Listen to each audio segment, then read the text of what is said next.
నిజంగా ఇన్వాల్వ్ అయి ఉన్నారేమో అనేటువంటి అభిప్రాయం మాకు కూడా కలిగింది.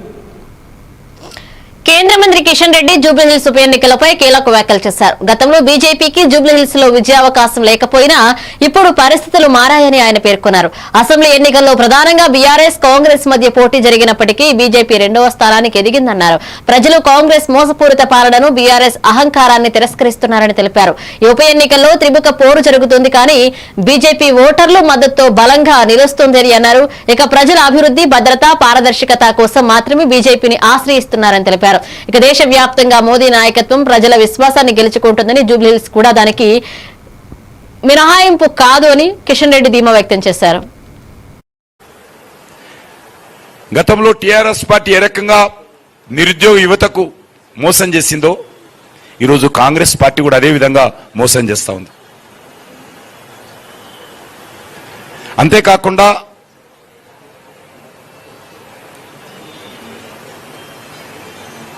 పెన్షన్స్ కూడా కొత్త పెన్షన్స్ ఇస్తాము, ఉన్న పెన్షన్స్ను 2000 నుంచి 4000 డబల్ చేస్తామని చెప్పడం జరిగింది. ఒక్క కొత్త పెన్షన్ ఈ రోజు వరకు మంజూరు కాలేదు. ఆ యొక్క వృద్ధాప్య పెన్షన్ కానీ, వితంతువుల పెన్షన్ కానీ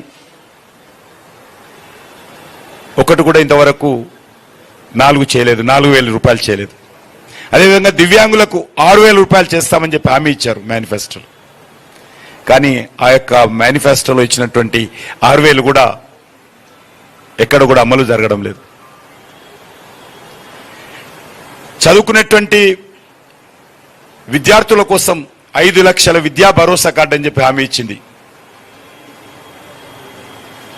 ఏ ఒక్క కార్డు కూడా ఇంతవరకు రిలీజ్ చేయలేదు. దళితులకు 12 లక్షల రూపాయలు ప్రతి కుటుంబానికి ఇస్తామని చెప్పారు.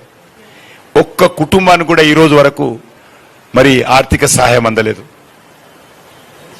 బీసీల సంక్షేమం కోసం 1,00,000 కోట్లు అని చెప్పి ప్రకటించారు బీసీ డిక్లరేషన్లో. ఇంతవరకు దానికి శ్రీకారం చుట్టలేదు.